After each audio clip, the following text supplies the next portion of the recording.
दोस्तों star plus पे हमें 29 जून से क्योंकि सास भी कभी बहुत ही सीजन 2 यानी कि रिव्यूड वर्जन देखने को मिलने वाला है। तो दोस्तों यहाँ पे इसका फर्स्ट प्रोमो आ चुका है, पब्लिक प्रोमो आ चुका है।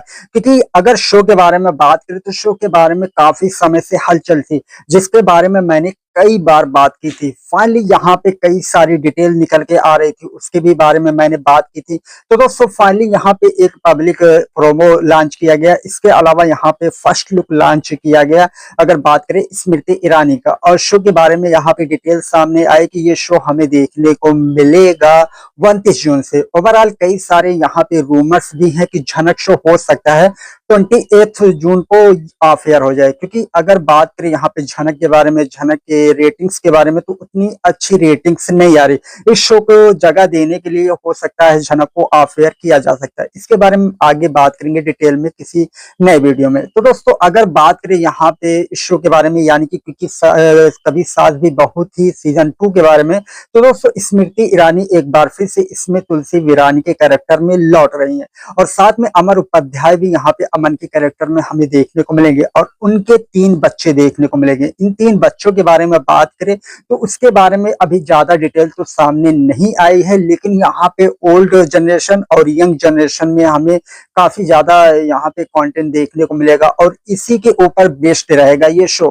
तो दोस्तों अगर यंग जनरेशन के बारे में बात करें तो वहां पे हमें देखने को मिलेंगे रोहित सुशांति, इसके अलावा तनिषा मेहता और साथ में यहाँ पे शगुन शर्मा। इसके अलावा और भी कई सारे लोग इस कड़ी में जुड़ते नजर आएंगे। वहीं पे ओल्ड जनरेशन के बारे में बात करें तो स्मृति ईरानी, अमर उपाध्याय, हो सकता है हितेन तेजवानी और गौरी प्रधान, इसके अलावा और भी कई सारे लोग इस शो में जुड़ते नजर आएंगे। तो दोस्तों फाइनली अगर बात करें शो के प्रोमो के बारे में तो यहाँ पे पब्लिक रिव्यू आता है, पब्लिक इसके बारे में बातें करती नजर आती है। क्या यहाँ पे तुलसी वीरानी के कैरेक्टर में एक बार फिर से लौट के आएंगे? अगर बात करें स्मृति ईरानी तो दोस्तों इसी टॉपिक पे बातचीत होती नजर आती है पब्लिक पे। लेकिन यहाँ पे जिस तरीके से डिटेल सामने आती है, कई सारे लोग कहते हैं नहीं भाई वो नहीं आएगी क्योंकि वो चली गई है नेतागिरी में। फाइनली अगर बात करें नेतागिरी के बारे में, यहाँ पे बात होती है नेता लुक के बारे में, नेता लोक के बारे में। तो दोस्तों यहाँ पे एक और चीज देखने को मिलती है, एक सास यहाँ पे अपने बहू से कहती नजर आती है हम यहाँ पे बैठ के इस तरीके से बात कर रही हैं वो तुलसी वीरानी की देन है। क्योंकि सास भी कभी बहू में ये सारी बॉन्डिंग हमें देखने को मिली थी, जिसके बाद हम अपने बहू से अच्छी तरीके से बात करते हैं। फाइनली इसका क्या तुक बनता था? क्योंकि अगर बात करें यहाँ पे जिस तरीके से हमारी जनरेशन जिस समय में अब यहाँ पे चल रही है, जिस तरीके से यहाँ पे हम रह रहे हैं, जो कल्चर है यहाँ पे सब लोग एक साथ रहते हैं, किसी शो की वजह से नहीं बल्कि ये हमारा कल्चर है, हम एक साथ हंसी खुशी से रहते हैं। तो दोस्तों यहाँ पे इसका कोई तुक बनता नहीं था, लेकिन बहरहाल शो के प्रोमो में ये सारी चीजें ऐड की गई हैं। हो सकता है शो कमाल कर सकता है। ओवरऑल जिस तरीके से कई सारे पुराने शो लॉन्च हुए हैं लेकिन उतनी अच्छी तरीके से कमाल नहीं कर पाए हैं, क्या ये शो कमाल कर पाएगा?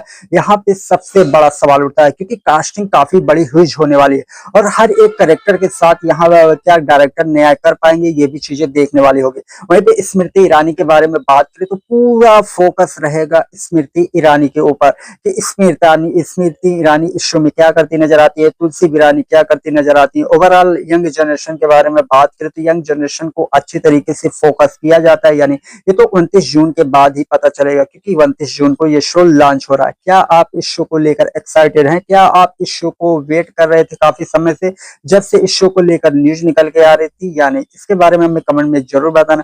ओवरऑल अगर बात करें जिस तरीके से स्मृति ईरानी एक पब्लिक फिगर है, जिस तरीके से वो एक नेता भी हैं, इसके अलावा क्या या ये भी कह सकते हैं एक नेत्री भी हैं और साथ में एक एमपी भी रह चुकी हैं, तो दोस्तों क्या यहाँ पे इसके ऊपर कई सारी कंट्रोवर्सी भी पैदा होती नजर आएंगे? क्योंकि सोशल मीडिया पे ये सारी चीजें हमें देखने को मिल रही है। क्योंकि जिस तरीके से अमेठी में ये चुनाव लड़ी थी और वहां पे हार गई थी, इसके ऊपर कई सारे लोग ट्रोल भी करते नजर आ रहे हैं और साथ में जो उनके अपोजिट वहां पे अमेठी में खड़े हुए थे उनका शुक्रिया अदा भी कई सारे लोग करते नजर आ रहे हैं कि तुम्हारी वजह से एक बार फिर से हमें क्योंकि सास भी कभी बहुत ही देखने को मिलने वाला। 25 साल के बाद यहाँ पे स्मृति ईरानी लौट के आ रही है टीवी इंडस्ट्री में, तो हो सकता है कुछ कमाल वाली चीजें हो सकती हैं।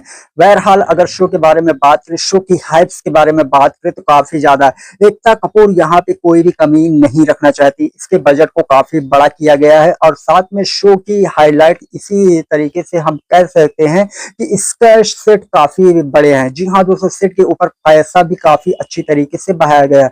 वहीं पे अगर ट्रोलर्स के बारे में बात करें तो ट्रोलर्स जब से इसका फर्स्ट लुक आया, यानी कि कल इसका फर्स्ट लुक आया था और आज ही रात में इसका फर्स्ट प्रोमो भी आया था, जिसमें यहाँ पे स्मृति ईरानी का फर्स्ट लुक भी जारी किया गया था। तो दोस्तों तब से ही कई सारे लोग यहाँ पे ट्रोल करते नजर आ रहे हैं, लेकिन उस पे हमें ध्यान नहीं देना है क्योंकि शो हो सकता है काफी अच्छी तरीके से कमाल करे और स्मृति ईरानी अपनी छाप छोड़ती नजर आए। वैसे आपका क्या कहना है इसके बारे में, हमें कमेंट में जरूर बताएं।